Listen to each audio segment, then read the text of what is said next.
Hello viewers, this is Major General Neelendra Kumar from Lex Consilium Foundation for the playlist in Semilier in conversation with Valay Singh. He is the project lead with the Tata Trust, and today I saw here that the India Justice Report, the 4th edition, was presented, explained, and he took up the questions also, and that's formidable work in the area of judicial reforms, the capacity, the police, legal aid, etc. Now the observations, the data that he got, and it was interesting that some of it had come by way of the RTI, so that means the real efforts made to procure that authorized data from the government. Now I would like you to explain and to the viewers here that what is the way ahead now that this report is out. What do you intend doing with it so that your ultimate aim and objective is taken care of? Yes. Well, thank you for talking to us. I think the India Justice Report's main mission is to amplify public demand for a better justice delivery system. So people should not think of justice system as something that only concerns those who break a law or who are victims of a crime. Yes. The justice system is a basic good which is necessary for overall development. So if you have a good, well-functioning justice system, you're also likely to have a good overall socio-economic development of a state or of a country. For example, why is it that the same states do better on the India Justice Report ranking that do better on the Human Development Index or a economic index? So clearly there is a link between states that are well capacitated in terms of police, legal aid, judiciary, that do better on average, relatively speaking. Yes. I'm not saying anybody is perfect in our country, but relatively speaking, there are certain states that do better in having a more diverse police, more diverse judiciary. It reflects down the line, downstream, it has an effect. Now this effect may not be very visible to us, and that is the purpose of the India Justice Report, to get people behind this aim that we all need to see justice system, justice as a public good. It is not only to concern with lawyers or victims or criminals or police, it is for everybody. Why is it a stereotype, for example, General Kumar, that court कचहरी के चक्कर में नहीं पड़ना? Why are we scared of the police? Why are we scared of a lawyer? Because of the pendency that we showed you. Maybe yes, definitely if this pendency is taken care of, then that hesitation or indifference, little reluctance would be taken care of. Next question that comes to my mind is that there is a new category of offenses. I am talking about whether it is hate crimes or cyber crimes or the money laundering, which were not there some years back or couple of decades back.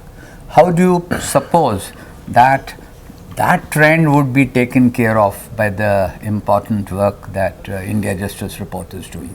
On a lighter note, that would mean that we'll just have to do more work Yes, to track the true. new offenses. Yes. But on a more serious note, I think while we don't look at crime loads, crime figures, what we look at is the capacity of the police to investigate crime, to give forensic analysis. We look at that.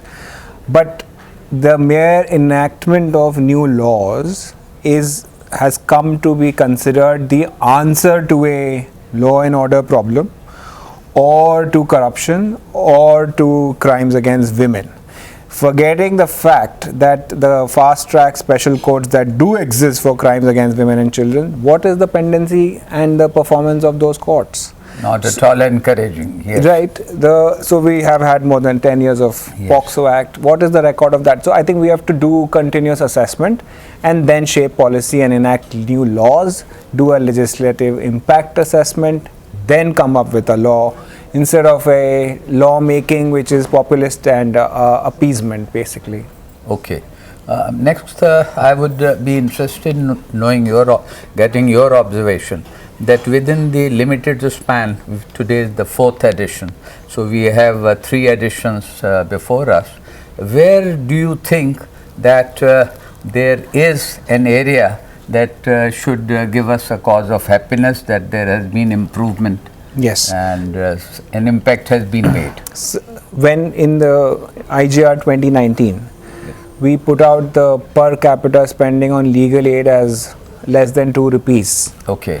That actually shocked the highermost levels of government and judiciary.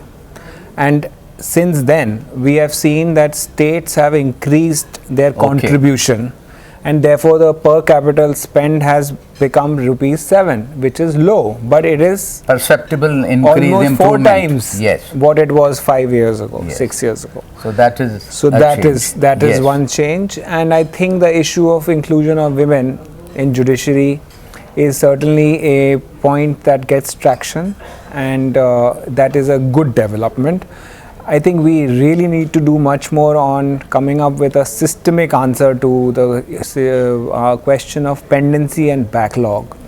And we need to strengthen the district judiciary and not just focus on the High Court and Supreme Court. Yes. It is also may be expected that the category or the variety, the type of offences would also come under focus at some stage.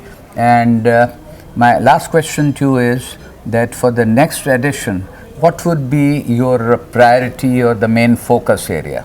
Yes, while we have yet to decide finally, yes, but some of the areas we know, like we want to look at the Directorate of Prosecution in every state. Yes. It's an essential part of the criminal justice system. Criminal justice. And so we look at the Directorate of Prosecution. We'll probably look much more at forensics. We want to look at training of judges and police. These are some of the areas. Other than this, there is a couple of other stuff that's happening. There's a work on consumer forums that we will release soon, yes, and juvenile justice. The whole idea is that only lawyers and researchers cannot be talking about justice. It concerns everybody. Don't wait till you get entangled in it. Try to understand it and ask for a better system. I think that is fantastic, and thanks a lot. Thank you, sir. This conversation would continue be with us. Thanks.